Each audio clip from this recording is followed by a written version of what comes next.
नमस्कार साथियों, स्वागत है आपका पीजी फाउंडेशन के ऑनलाइन प्लेटफॉर्म पर। और हम पढ़ रहे थे कक्षा 10th का साइंस का अभिक्रिया एवं समीकरण। इसमें 3-4 क्लासें हो चुकी थी, उनकी आपको प्लेलिस्ट में आपको क्लासें मिल जाएंगी। अगर आपने नहीं देखे तो बेटा एक बार वो देखना। फिर अब हम अभिक्रियाओं के प्रकार पढ़ रहे थे और जहाँ से मैं 100% कह देता हूँ, आपके 2 क्वेश्चन यानी कम से कम 3 नंबर आपके आने ही आने हैं।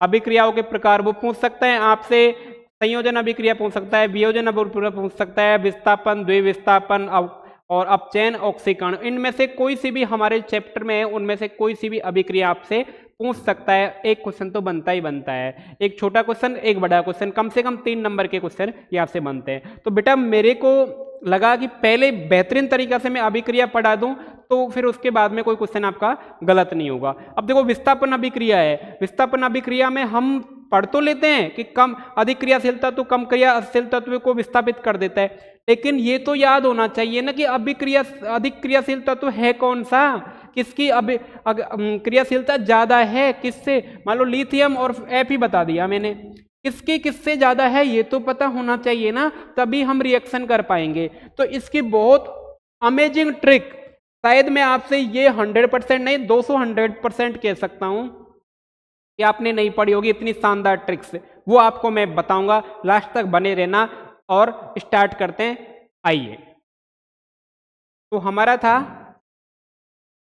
ये लो, अभिक्रियाओं के टाइप्स ऑफ रिएक्शन चल रही थी, अभिक्रियाओं के प्रकार पढ़ रहे थे। तो अभिक्रियाओं के प्रकार में देखो क्या क्या पढ़ रहे थे। संयोजन अभिक्रिया पढ़ ली थी, संयोजन पढ़ ली थी, है ना। जब 2 या 2 से अधिक अभिकारक मिलके एक उत्पाद बनाते हैं, एकल उत्पाद, वो कौन सी कहला रही थी, हमारी संयोजन अभिक्रिया। इनके बहुत सारे उदाहरण भी देख लिए थे जब मैं मेरी बुक से पढ़ा रहा था तब, है ना। इसके बाद में एक थी कि वियोजन अभिक्रिया, कौन सी थी सेकंड वाली, वियोजन। ये 2 मैंने पढ़ा चुका था, संयोजन और वियोजन। तो मैंने कहा कि एकल अभिकारक, क्या एकल अभिकारक टूटकर 2 या 2 से अधिक उत्पाद का निर्माण करता है, क्या कहलाता है, वियोजन अभिक्रिया। वियोजन में फिर हमने ये भी पढ़ी थी, इसके अंदर ऊष्माक्षेपी और ऊष्माशोषी ये दोनों भी पढ़ ली थी। यह से भी एक क्वेश्चन बनता है, आगे इनके अंतर भी पूछ सकता है, इनकी क्वालिटी पूछ सकता है, कौन सी ऊष्माशोषी है, कौन सी अभिक्रिया ऊष्माक्षेपी है, ये भी पूछ सकता है ना। आज पढ़ेंगे विस्थापन, फिर आएगी द्विविस्थापन और फिर आएगी ऑक्सीकरण, अपचयन। तो ये तो हमारे चैप्टर में अभिक्रिया है, तो ये तो बेटा पढ़नी है ही है, राइट। तो हम 2 पढ़ चुके, ऊष्माक्षेपी और ऊष्माशोषी भी पढ़ चुके, है ना। बाकी की 3 बची हैं, तो 3 एक क्लास में हो जाएंगी, तो बहुत बड़ा वो नहीं है, 1-1.5 घंटे का काम है। आगे चलते हैं। देखो ये देखो, अब मैंने आपको पढ़ा दी 2 अभिक्रिया, तो अब इनमें से आपको छांटना है कि कौन सी अभिक्रिया संयोजन है और कौन सी वियोजन है। तो पहले संयोजन वाली छांटो तुम, कौन सी अभिक्रिया संयोजन अभिक्रिया है, किसकी छांटनी है इसमें, संयोजन रिएक्शन वाली, संयोजन वाली। संयोजन रिएक्शन कौन सी है, मैंने उदाहरण दिए। अब देखो बेटा, अगर मैं पढ़ा के छोड़ दूंगा तो तुम याद नहीं करोगे, तो मैं आज से इस प्रकार मैंने सोचा कि साथ साथ में आपसे क्वेश्चन भी करता चलूं, जिससे आपकी ताजा भी रहते रहे कि क्या। देखो सोडियम बाइकार्बोनेट टूट के बन रहा है Na2CO3 H2O और CO2, क्या ये संयोजन है, नहीं बेटा ये संयोजन नहीं है, ये कौन सी है, वियोजन है। कौन सी है, वियोजन है। आगे देखो NaOH HCl NaCl plus H2O। तो बेटा ये वाली अभिक्रिया के बारे में तो मैंने आपको पढ़ाया नहीं है, वे विस्थापन में आएगी, लेकिन यहाँ पे किसकी बात कर रहे हैं, संयोजन की। तो ये भी संयोजन नहीं है। C प्लस O2 मिलके क्या बना रहे हैं, CO2। तो बेटा ये क्या है, मेरी संयोजन अभिक्रिया है। मैंने कहा 2 या 2 से अधिक अभिकारक मिलके एकल उत्पाद बनाते हैं। तो देखो बेटा, कार्बन और ऑक्सीजन मिलके CO2 बना रहे, एकल उत्पाद है। ये दोनों क्या होते हैं, अभिकारक। क्या होते हैं, अभिकारक। और ये क्या होता है बेटा, उत्पाद। क्या होता है, उत्पाद। ये रिएक्टेंट होते हैं, ये प्रोडक्ट होते हैं, राइट। तो ये क्या है, मेरी संयोजन है। आगे देखो, ये चूना कैल्शियम ऑक्साइड CO2 से मिलके क्या बना रहा है, कैल्शियम कार्बोनेट। तो बेटा ये भी क्या है, मेरी संयोजन रिएक्शन है, 2 अभिकारक एक उत्पाद बना रहे हैं। ओके, अगला देखो N2 plus O2 nitrogen oxygen मिलके क्या बना रहे हैं, NO। तो ये भी मेरी क्या है, संयोजन है। क्या है, मेरी संयोजन है। आगे देखो H2 प्लस I2, ये दोनों मिलके क्या बना रहे हैं, हाइड्रोजन आयोडाइड बना रहे हैं, HI बना रहे हैं, तो ये भी मेरी क्या है, संयोजन है। HI2 प्लस Cl2 ये दोनों भी मिलके क्या एकल उत्पाद बना रहे हैं, तो ये भी मेरी क्या है, संयोजन है। H2 प्लस O2 ये भी क्या बना रहे हैं, सल्फर डाइऑक्साइड, तो ये भी मेरी क्या है, संयोजन है। क्या PCl5 PCl3 प्लस PCl2 में टूट गया, ये संयोजन है या वियोजन? बेटा यह वियोजन है, ये संयोजन नहीं है। ये कौन सी है, वियोजन है। तो मैंने किसकी बात करी इसमें, सिर्फ और सिर्फ बात करी थी संयोजन अभिक्रिया छांटनी थी कि कौन कौन सी संयोजन रिएक्शन है या कौन कौन सी वियोजन रिएक्शन है। तो वियोजन कौन कौन सी आई बेटा, वियोजन एक तो ये आई थी फर्स्ट वाली, है ना, और कौन सी आई थी, एक ही आई थी लास्ट वाली। तो ये दो तो क्या थी, वियोजन, है ना, और ये बाकी की ये तो क्या थी, विस्थापन थी। अभी मैं विस्थापन पढ़ा दूंगा तब समझ में आ जाएगा कि विस्थापन क्यों थी। बाकी की कौन सी थी, संयोजन रिएक्शन थी। तो ये बेटा याद रखना है, आपको 4 ऑप्शन दे सकता है एग्जामिनर और पूछ सकता है बताइए निम्न में से विस्थापन अभिक्रिया कौन सी है, निम्न में से संयोजन अभिक्रिया कौन सी है। बेटा ध्यान रखना, मैं आपको 5 अभिक्रिया पढ़ा दूंगा, तब ये भी पढ़ाऊंगा कि एक अभिक्रिया एक से ज्यादा प्रकार की भी हो सकती है। राइट, आगे चलते हैं, आगे चलो, आगे आ जाते हैं इस पे। अब देखो ट्रिक्स क्या कह रही है हमारी कि यदि अभिकारक की संख्या 1 हो, अभिकारक की संख्या कितनी हो, 1, तो वह कौन सी कहलाएगी, वियोजन या अपघटन अभिक्रिया कहलाएगी। यदि अभिकारक की संख्या 1 हो तो कौन सी कहलाएगी, वियोजन या अपघटन अभिक्रिया कहलाएगी। और यदि उत्पाद की संख्या 1 हो तो कहलाएगी संयोजन। ध्यान रखना एक दूसरे के विपरीत है ना। तो देखो ये क्या था, सोडियम बाइकार्बोनेट थी, इसको ऊष्मा पे गर्म करा तो ये 3 चीजों में टूट गया, Na2CO3 plus CO2 plus H2O। तो ये बताओ क्या अभिकारक की संख्या 1 है क्या? हाँ सर 1 ही है, 1 ही अभिकारक है, बाकी के क्या बना रहा है, 3 उत्पाद बना रहा है। ओके आगे देखो NH3 अमोनिया को क्रिया उसको अगर ताप दिया जाता है तो वो किस में बदल जाता है, ये तो गड़बड़ कर दी, N2 प्लस H2 यहाँ पे बदलेगा N2 plus H2। Okay NH3 तो इसमें बदल जाएगा नाइट्रोजन और हाइड्रोजन में बदल जाएगा। ये देखो कैल्शियम बाइकार्बोनेट है जिसे आप बुझा हुआ चूना भी कहते हैं। अगर ये बुझा हुआ चूना किसको ऊष्मा दी जाती है तो ये भी 2 में टूट जाता है। ओके कैल्शियम ऑक्साइड प्लस जल में। ओके अगर AgCl सिल्वर क्लोराइड को सूर्य का प्रकाश में रखा जाता है तो ये भी सिल्वर में और क्लोराइड में ब्रेक हो जाता है। तो ये देखो सब में क्या है, एकल उत्पाद है, सब में एक ही उत्पाद है। तो इसने बोला कि वो अभिकारक एक ही अभिकारक है, बाकी उत्पाद 2 या 2 से अधिक बन रहे हैं। ठीक है, वियोजन अभिक्रिया 3 प्रकार की होती हैं। कौन कौन सी होती है, तापीय वियोजन अभिक्रिया, ऊष्मीय वियोजन अभिक्रिया और प्रकाशीय वियोजन अभिक्रिया। ये 3 टाइप की अभिक्रिया होती हैं। इसमें भी टाइप्स हैं, वियोजन अपघटन में 3 टाइप की हैं, तापीय, ऊष्मीय और प्रकाशीय। ओके आगे आ जाओ। सिंपल सी चीजें थी, मैं पहले भी पढ़ा चुका, अब फिर से एक बार आपको रिवीजन करके विस्थापन अभिक्रिया पे लेके चलूंगा। ओके देखो प्रश्न है, आंसर देना, जल्दी से देना। जलीय विलयन को समीकरण में प्रदर्शित करते हैं। जो लिखते हैं ना जलीय विलयन तो में स्ट्रेट लिखते हैं, तो कौन से टाइप से प्रदर्शित करते हैं, L से, G से या S से या फिर AQ से? तो बेटा S से, तो L से तो करते हैं लिक्विड को यानी द्रव को, जो द्रव होता है उसको किससे करते हैं, L से। जो गैस होता है उसे किससे करते हैं, G से। और जो ठोस होता है उसे किससे करते हैं, S से। और जो एक यानी जलीय विलयन, एक्वस, जलीय विलयन। तो बेटा मेरे लाडलो एक एक चीज को याद रखना, किससे कौन प्रदर्शित किया जाता है, पूछ सकता है आपको ये वाली बात भी। ठीक है आगे चलो। एकल उत्पाद बनाता है, एकल उत्पाद कौन बनाता है, कौन सी ऐसी रिएक्शन है जो मेरे लाडलो कि एकल उत्पाद बनाती है? क्या संयोजन रिएक्शन है वो, क्या वियोजन रिएक्शन है वो, क्या विस्थापन रिएक्शन है वो, क्या द्विविस्थापन रिएक्शन? ओके, तो बेटा एकल उत्पाद वही बनाती है जो दो या दो से अधिक अभिकारक मिलके एकल उत्पाद बनाती है, तो वो कौन सी होती है बेटा?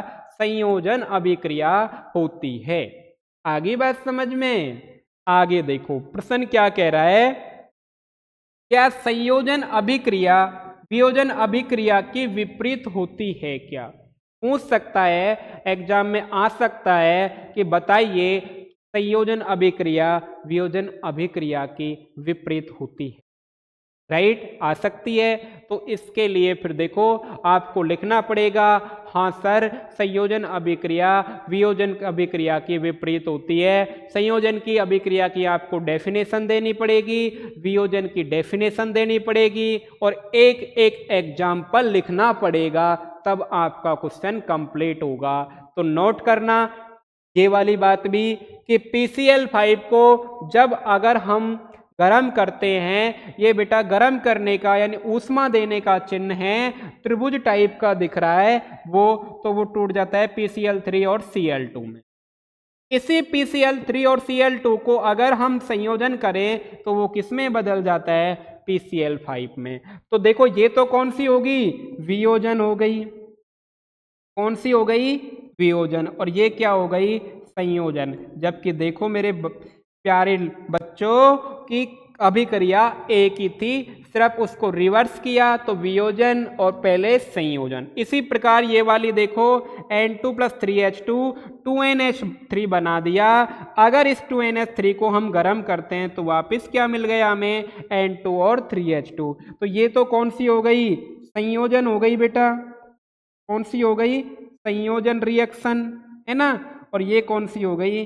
वियोजन रिएक्शन। कौन सी हो गई? वियोजन रिएक्शन। तो बेटा ये ध्यान रखने की बात है, आपसे पूछा भी जा सकता है, पहले भी आया हुआ क्वेश्चन है, संयोजन और वियोजन अभिक्रियाओं का अंतर पूछ सकता है, या इस प्रकार भी पूछ सकता है, क्या संयोजन अभिक्रिया वियोजन अभिक्रिया की विपरीत होती है? तो क्या करना है? दोनों की डेफिनेशन और एक एक एग्जाम्पल, एक बार ये वाला और एक बार ये वाला, राइट? एक से भी काम चल जाएगा, एक दे दोगे तब भी बात सही है। आगे चलो, आगे देखो क्या है प्रश्न। CaO + H2O CaOH का होल ट्वाइस प्लस से क्या बना रहा है? ऊष्मा बना रहा है। अब आपको मैंने अभिक्रिया बता दी, तो बताओ कौन सी अभिक्रिया है? बताओ बताओ, ये वाली तो मैं बता चुका कौन सी अभिक्रिया है। बेटा हमने दो अभिक्रिया पढ़ी, ऊष्मा क्षेपी और ऊष्मा शोषी। ऊष्मा शोषी में क्या होता है? ऊष्मा का अवशोषण होता है, और ऊष्मा क्षेपी में ऊष्मा का उत्सर्जन होता है, यानी ऊष्मा बाहर निकलती है। अगर अंदर से कोई चीज बाहर निकल रही है तो उसको किससे दर्शाएंगे? प्लस ऊष्मा से। अगर आपको किसी चीज की रिक्वायरमेंट पड़ रही है तो उससे लिखेंगे कि आपको ऊष्मा और देनी है, तो माइनस ऊष्मा। अगर ध्यान रखना लाइफ में अब कोई रिएक्शन ऐसी हो और उसमें आपको प्लस ऊष्मा लिखा दिख जाए तो वो हमेशा ऊष्मा क्षेपी अभिक्रिया होगी। राइट लिखना, दिमाग में बैठा लेना कि हमेशा कौन सी होगी? ऊष्मा क्षेपी अभिक्रिया होगी, राइट। तो ये कौन सी हो जाएगी? ऊष्मा क्षेपी अभिक्रिया हो जाएगी, ठीक है। आगे बात समझ में? आगे देखो, मीथेन को ऑक्सीजन के साथ में करते तो CO2 जल और ऊष्मा में अभिक्रिया कौन सी अभिक्रिया है? बताओ बताओ कौन सी अभिक्रिया है? ये अभिक्रिया आपके लिए मैं होमवर्क दूंगा, सारी चीजें बताना उचित नहीं है, आपको पता लग रहा है फिर भी मैं होमवर्क दूंगा, राइट। संयोजन अभिक्रिया में एकल उत्पाद का निर्माण होता है, यह कथन सत्य है या गलत है? संयोजन अभिक्रिया में एकल उत्पाद का निर्माण होता है, ये कथन सत्य है या गलत? तो संयोजन अभिक्रिया यही तो थी, A + B मिलके क्या बना रही थी? AB। ओके, तो क्या थी? AB वाली, यानी एकल ही तो उत्पाद, ये तो थे अभिकारक, क्या थे? अभिकारक। और ये कौन से थे? उत्पाद। राइट, ये कौन थे? उत्पाद। ठीक है, तो ये देखो कौन से कह रहा है? एकल ही तो है, तो एकल है तो क्या बात है? सत्य है बेटा।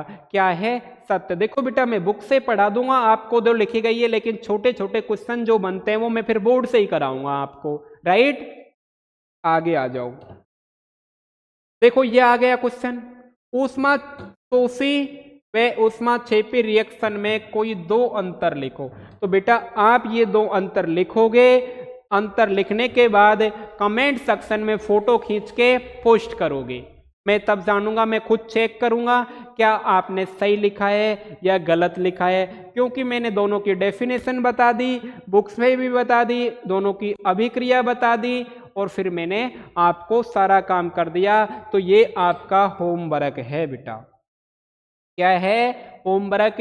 और ये होमवर्क ऐसा नहीं है, आप करोगे, फोटो खींचोगे और कमेंट सेक्शन में पोस्ट करोगे। ओके, आगे चलते हैं। आगे चलते हैं। अब आती है विस्थापन अभिक्रिया, जो मोस्ट इंपॉर्टेंट है। और उससे पहले हमें एक चीज सीखनी होगी, सक्रियता श्रेणी की। सक्रियता श्रेणी क्या होती है, उसके बावजूद ही हम इस चीज को सीख पाएंगे। बेटा ऐसे याद करोगे, मैं 100% कह देता हूं, आपसे दिमाग से याद नहीं होगी, लेकिन मेरे तरीके, मेरी स्टाइल से याद करोगे तो अभी मैं आपको 5 सेकंड 10 सेकंड में आपको याद करा के भेजूंगा।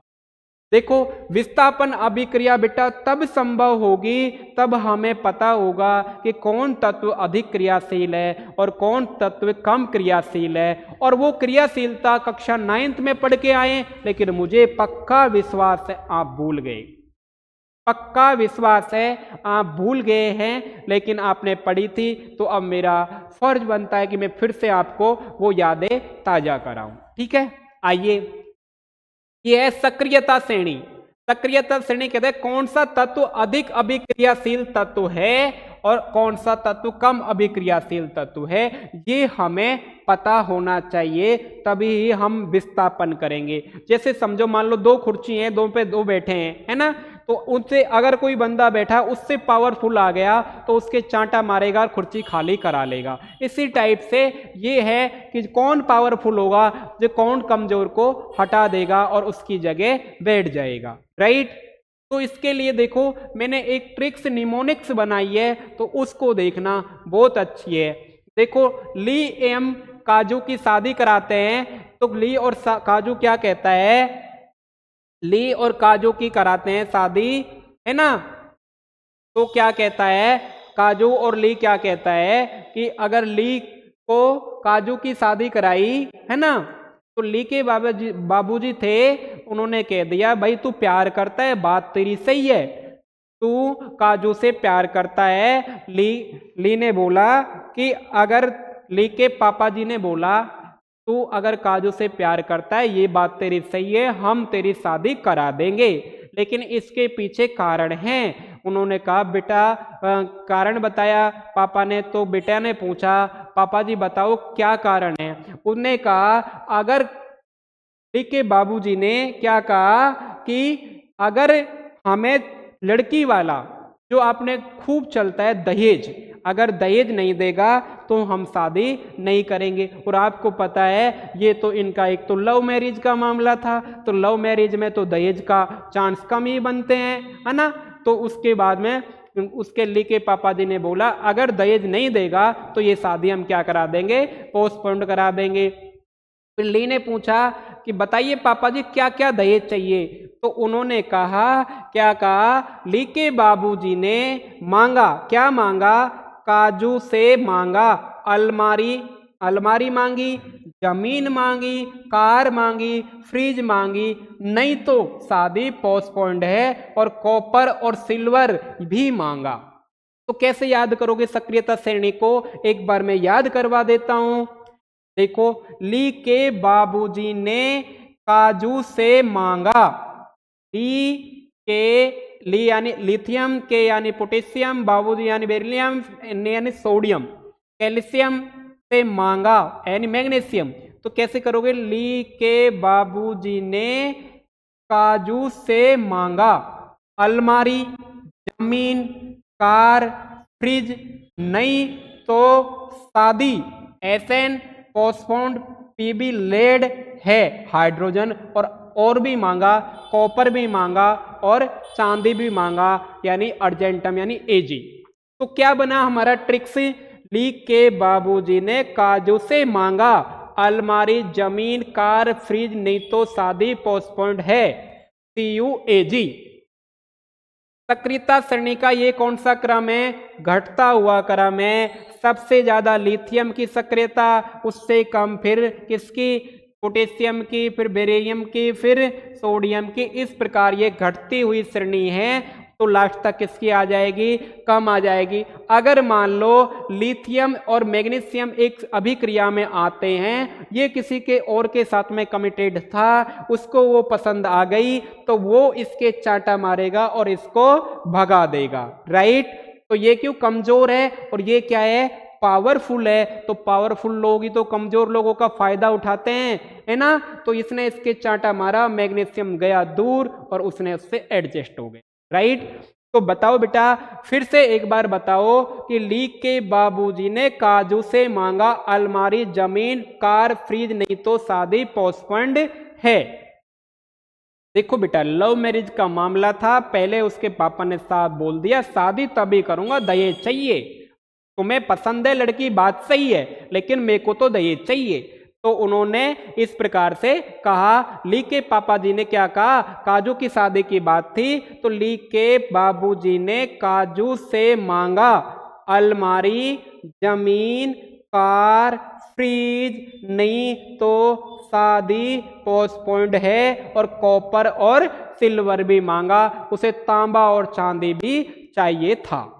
तो बेटा मैं उम्मीद करता हूं ये पूरी ट्रिक्स आपको याद हुई होगी कि सीधी सीधी लीक के बाबूजी ने काजू से मांगा अलमारी, जमीन, कार, फ्रिज, नहीं तो शादी, पोस्टपोन्ड है, CUAG।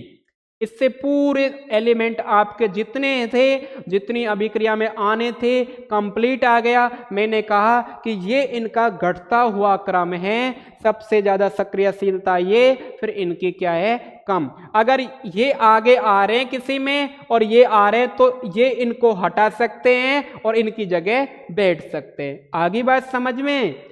तो ये था हमारा सक्रियता श्रेणी, और अब इसी अभिक्रिया को हम विस्थापन अभिक्रिया में बदल देंगे। अगर विस्थापन अभिक्रिया अब बहुत आसान हो जाएगी तो मेरे को एक बार बता दो, आपको समझ आ गई तो, कि ली के बाबूजी ने काजू से क्या क्या मांगा, अलमारी, जमीन, कार, फ्रिज, नहीं तो क्या करेंगे, शादी को पोस्टपोन्ड कर देंगे, और उन्हें कॉपर और AG भी चाहिए था, राइट। ली और काजू की शादी करा दी, लिथियम और कैल्शियम की। तो एक बार मैं एलिमेंट भी बता देता हूं आपको, lithium, calcium, beryllium, sodium, calcium, magnesium, aluminium, zinc, chromium, ferric और निकेल, टिन और लेड, जिंक और हाइड्रोजन, कॉपर और अर्जेंटम, ये सारी चीज थे। तभी तो मैंने बोला था आपको 30 तक आप याद कर लो, राइट। तो ये थी आपकी सक्रियता श्रेणी, ये कक्षा 9th में भी थी, अब मैंने 10th में मेरे द्वारा ट्रिक्स के द्वारा आपके सामने पेश की है। मुझे उम्मीद है कि आपको ये ट्रिक्स याद हो गई होगी। अब देखना बहुत मजा आएगा सक्रियता श्रेणी पढ़ने में, सक्रियता श्रेणी के द्वारा विस्थापन अभिक्रिया पढ़ने में। अब तुरंत बता देंगे हम इसको विस्थापित कर पाएगा या नहीं कर पाएगा। अगर ये देखो 2 टाइप होते हैं, विस्थापन और द्विविस्थापन, तो यहाँ दोनों में कंफ्यूज होगा। उसके लिए सक्रियता श्रेणी हमें बहुत याद करना जरूरी है कि कौन पावरफुल है कौन नहीं है ना, तभी हम कर पाएंगे। तो बेटा याद करना है इसको। आज मैंने पहले तो उन दोनों वियोजन संयोजन के कुछ क्वेश्चन लिए, उनको आपको सॉल्व कराया, और अब ये आ गई। अब हम आसानी से विस्थापन द्विविस्थापन दोनों पढ़ लेंगे, और एक लेक्चर में अपचयन अक्सीकरण भी पढ़ लेंगे। फिर ये चैप्टर खत्म हो जाएगा और फिर मैं इसके कराऊंगा क्वेश्चन। ओके, तो बने रहिए हमारे पीजी फाउंडेशन क्लासेज में। साथियों को बताना कि ऐसी ऐसी अमेजिंग ट्रिक्स के साथ में सर पढ़ा रहे हैं जो हमें बहुत बेनिफिशियल है। ओके, धन्यवाद, थैंक यू।